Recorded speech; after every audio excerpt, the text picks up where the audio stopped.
Welcome back to QFitsView. In this video, we'll look at simple scripting with the DPUser language.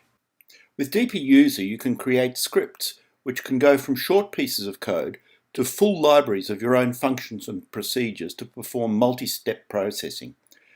Scripts are created, edited, and executed with the DPUser script editor, which we can get through the menu DPUser Script Editor. To create a new script, we just do File, New, or press the New icon, and we get a blank script. As an example of a simple script, I will just type in print, quote, hello world from space plus name. Obviously, I have to define name, so in the DPUser command line, I will type name equals Mark,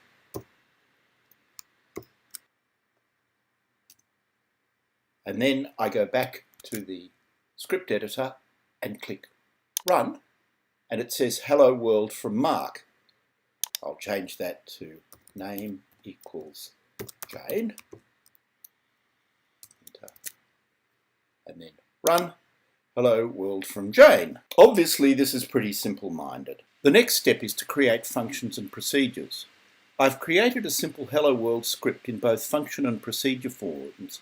I can open this file, open script example 1 in this case. You'll notice the extension has got a file extension of DPUser. The format for a subroutine is to start with either the word procedure or function, as you can see there, with the name of the procedure or function and the parameters separated by commas.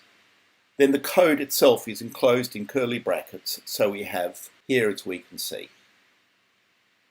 Note that leading spaces don't matter. These are just good practice for readability. To enable these subroutines, we have to run this using the run command. And as we can see in the command line, we now have stored procedure hello world 1 and stored function hello world 2, which means that these are available to use for this session.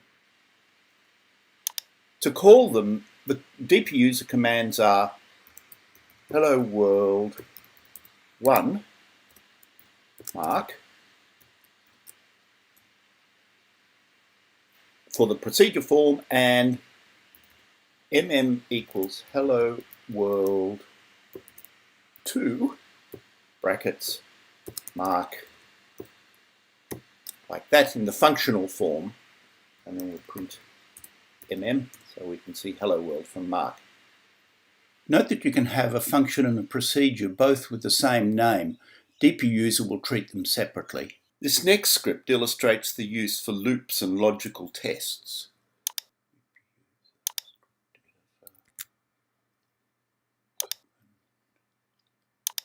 Script example 2. Note the use of if then else functionality both in the standard and there's a simplified form. The while do and the for loop, plus the logical test on the parameter invar. I'll run it, and now I will call it as before,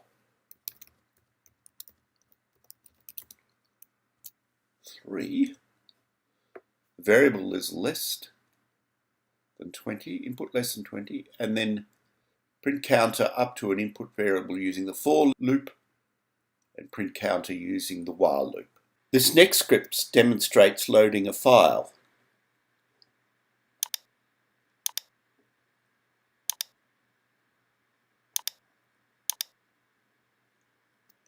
This routine demonstrates the file exists function and the read fits function, plus reading details from the fits header using the get fits key.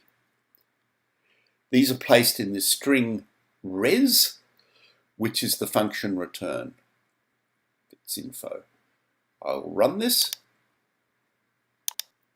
When I call the function, the file has to be in the working directory or have the full relative path. With DPUser commands, you can use the tab completion method to put the file or directory name in. I'll demonstrate this by changing the working directory. The DPUser command to print the current working directory is pwd, just like Unix or Mac. And as you can see, we're in the root directory. I will change the working directory through cd, and then I have to start it with a quote because it's a string. I do /u, and then I press the tab key, and it's got users, m, tab key, and mdure, that's my home directory, and then d, and press tab. And now, as you can see, we've got several different options. If I press the A key, that now uniquely defines it. I press tab, and there is the full string. Press the quote key to close it off. Press enter. Print the working directory, and now you can see it's users mdure data. And now I can do the command s equals QFitsInfo, open brackets, quote for the string for the file name, press the C key, and I can press the tab, and there's only one file in this directory, and it completes the name automatically. Close brackets, press enter, and then I do print S, and as you can see, we have the full details, the results of the function.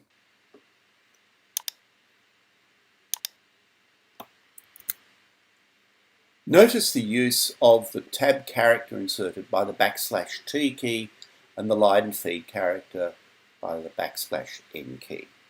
I've written a set of library scripts that people may find useful. These are stored in GitHub and anyone can download them, and the web address is given in the video comments below. The instructions tell you how to implement the library and how to automatically run all this library so that they're available to you in the QFitsView session at the application startup. You can create and edit DPUser scripts with any text editor. I've included a language module for BBEdit, and a free and excellent Mac text editor, in my GitHub repository, which does language highlighting. I'll edit script example 1 in BBEdit, and as you can see here it is, and including the syntax highlighting. I can then copy, let's copy, and then I can just paste the code into the DPUser command line, and this does the same thing as running the script from the internal editor. That's all for this video. Check out other videos on our YouTube channel.